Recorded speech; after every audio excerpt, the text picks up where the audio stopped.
In this movie, we're going to be covering how to create an assembly using different configurations of the exact same part. In this case here, I've opened up 16.4-1, which is the same part from the last series of movies, which is 16.3. Now what I have is several configurations of the same part. So I have my default configuration here. I have a new configuration. I have new 2 configuration, and then I have this new 3 configuration. Basically, it's all the same part with just different input values in my design table. Now, if you want to add additional values, you can always go back to the table, edit the table, right-click on it, edit table, and just add another row to the table. Go ahead and click OK. Add another row to the table to add more configurations. So you can have really as many configurations as you need of that same part. When you're happy with the changes you're going to make, click, come back to the main SOLIDWORKS environment, and now we're ready to create an assembly.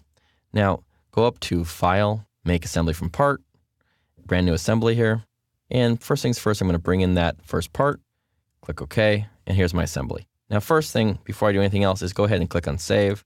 In this case here, I'm going to call this 16.4 assembly and go ahead and click on Save. Go ahead and save the component, and there it is. Now, if I click on Window, Tile Horizontally, what I can do is I can bring in, here's my assembly, here's my part. I can drag and drop parts into my assembly really easily. Now, this can be assembly of just these parts themselves, or it could be really any assembly has multiple parts, and you just want to bring in multiple configurations of the same part.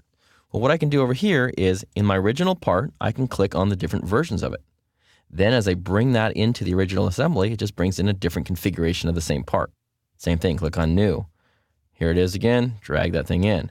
And you get all those different configurations. And you can have each one and just drag and drop again into this assembly. So I have all the different versions of that same part represented. When I'm done, click on Expand, and you can see I can start building an assembly here from these components. They all look very different, but really they're the same part. And if you look over here, you can see they're all 16.4-1, and you have the different versions of it, and you can see which configurations, stuff like that, you'll be using. New 3, default, and new 2. And so it tells you which version of that part you're using. If you want to flip from one to the other, what you can do is click on any one of the components. And if you come up here to the very end, which is called Component Properties, it allows you to choose a different version. Just simply pick the version, click OK, and that part automatically changes to the different version. Again, click on there, come down to the Component Properties, click on Default, click OK, and that part automatically changes. So it's a really great way. If you have multiple configurations of the same part, you can bring one into the design.